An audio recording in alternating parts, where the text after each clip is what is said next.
जीवन की बात चैनल की एक और अलौकिक कथा।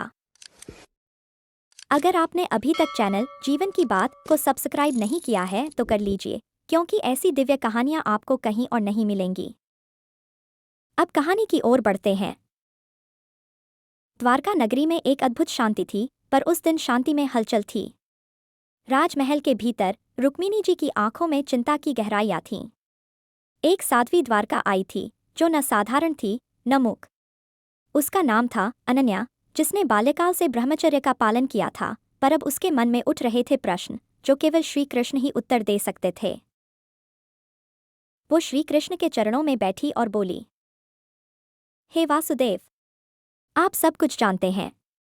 कहिए, एक स्त्री जो जन्म से पतिव्रता रही, वो किस परिस्थिति में अपने पति को धोखा देती है?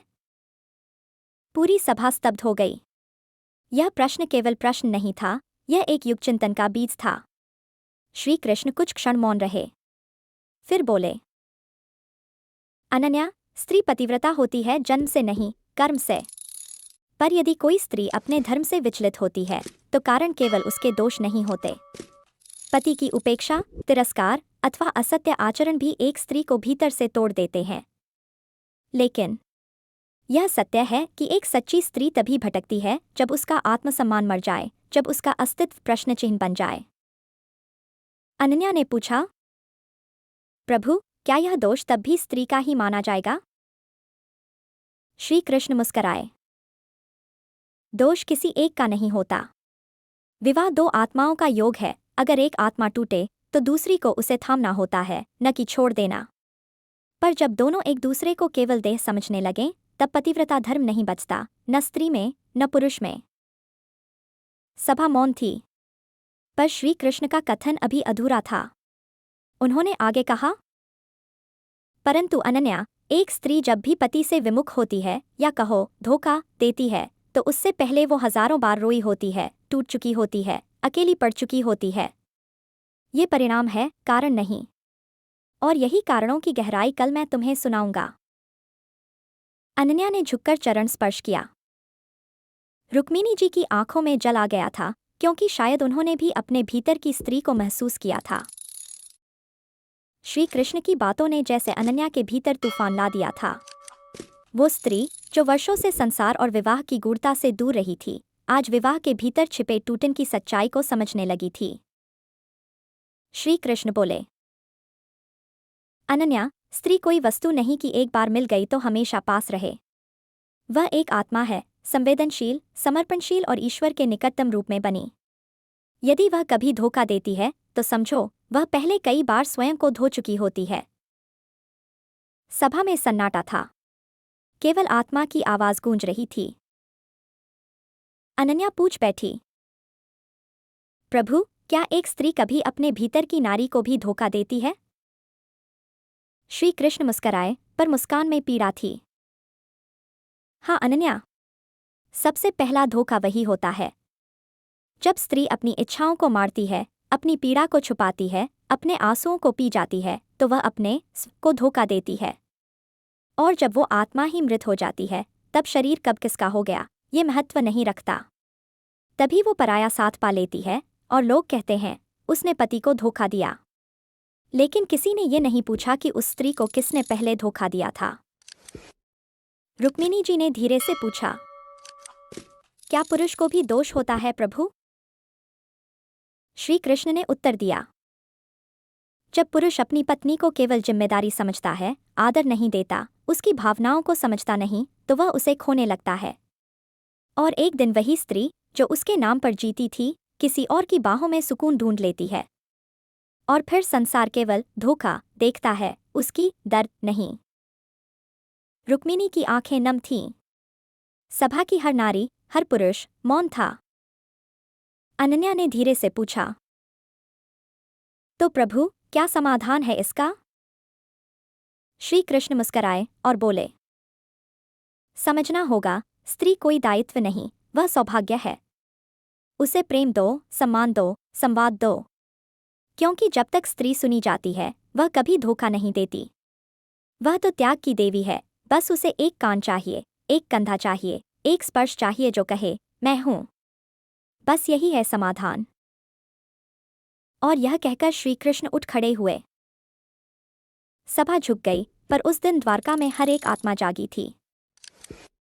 द्वारका का आंगन शांत था, लेकिन श्री कृष्ण की कही गई बातें अनन्या के मन में जैसे अग्नि बनकर जल रही थीं। उस रात उसने अपनी आंखों से गगन को देखा और पहली बार आंसुओं से नहीं, आत्मा से बात की। प्रभु ने सभा में लौटकर कहा, ध्यान दो वासुदेवो, केवल देह का साथ विवाह नहीं कहलाता। जब दो आत्माएं साथ चलती हैं, तभी वह जीवन साथी होते हैं। लेकिन जब एक आत्मा खड़ी होती है और दूसरी सोती रहती है, तब वो स्त्री अकेले जीते हुए थक जाती है, और तब वो अपने मौन को विद्रोह बना लेती है। सभा स्तब्ध थी। पुरुषों के चेहरे पर भय था, स्त्रियों की आंखों में सच्चाई चमक रही थी। श्री कृष्ण आगे बोले, स्त्री कभी अचानक किसी अन्य की ओर आकर्षित नहीं होती। वो पहले अपने पति से दूर होती है, वर्षों तक, और जब उसके भीतर की नारी भूखी, प्यासी, सूखी आत्मा बन जाती है, तब कोई उसे प्रेम से देख लेता है तो वो बहक नहीं जाती, वो बस जी उठती है। अनन्या ने साहस कर पूछा, प्रभु, क्या कोई ऐसा उपाय है जिससे स्त्री कभी टूटे ही नहीं? वो हमेशा अपने पति से जुड़ी रहे? श्री कृष्ण मुस्कराए। हाँ अनन्या, है उपाय। पुरुष को अपनी स्त्री की आत्मा से विवाह करना होगा, केवल देह से नहीं। उसे सुनना होगा, उसे समझना होगा, उसे स्पर्श से पहले शब्द देना होगा। जब वह हर दिन उसे कहेगा, तुम मेरी देवी हो, तब वो स्त्री किसी और की ओर नहीं देखेगी। क्योंकि नारी को प्रेम में बंधन नहीं चाहिए, बस श्रद्धा चाहिए। रुक्मिणी, सत्यभामा, जाम्बवती, सभी ने एक दूसरे की ओर देखा। आज वे केवल रानियां नहीं थीं, वे एक स्त्री के हृदय में झांक रही थीं। श्री कृष्ण ने सभा की ओर देखकर अंतिम वाक्य कहा, स्त्री को कोई और नहीं, उसका अपना ही पुरुष बचा सकता है, अगर वह समय रहते उसे अपना बना ले। नहीं तो एक दिन वह धोखा नहीं देती, बल्कि आत्मा से विदाई ले लेती है, और तब कोई रिश्ता बचता नहीं, बस नाम बचता है। और यह कहकर प्रभु ने अपनी बांसुरी उठाई और धुन बजाई, जो सुनने वालों के हृदय को रोने पर मजबूर कर दे। श्री कृष्ण ने गंभीर स्वर में कहा, ध्यान से सुनो अर्जुन। नारी कोई साधारण सत्ता नहीं है। वह शक्ति है, मोह है, माया है। पर जब उसके भीतर संतुलन नहीं रहता, तो वही शक्ति विकृति बन जाती है। अर्जुन ने पूछा, प्रभु, स्त्री कब इस विकृति की ओर जाती है? श्री कृष्ण बोले, जब वह अपने सत्य स्वरूप से भटक जाती है, जब वह मोह और इच्छाओं के दलदल में फंसती है, और जब उसे अपने पुरुष में वह प्रेम, वह आदर, वह संवाद नहीं मिलता जिसकी उसकी आत्मा को आवश्यकता होती है। तब वह भीतर से टूटती है और एक शून्यता उसे किसी और की ओर खींचने लगती है। अर्जुन स्तब्ध था, प्रभु, परंतु क्या यह उसका दोष नहीं? श्री कृष्ण मुस्कराए, नहीं अर्जुन, यह केवल स्त्री का दोष नहीं। जब पति अपनी पत्नी की भावनाओं को नहीं समझता, जब वह केवल दायित्वों की गठरी थमा देता है लेकिन प्रेम नहीं देता, तो वह स्त्री अकेली हो जाती है। और तभी वही अकेलापन उसे किसी और छाया की ओर खींच लेता है। फिर श्री कृष्ण ने एक कथा सुनाई। द्वापर में विद्यावती नाम की एक स्त्री थी, जिसने प्रेम में विवाह किया था। उसका पति बहुत ज्ञानी था, लेकिन वो सदा व्यस्त रहता, तपस्या में लीन रहता और पत्नी को माया कहकर उपेक्षा करता। वर्षों तक उसने पत्नी को न प्रेम दिया, न समय।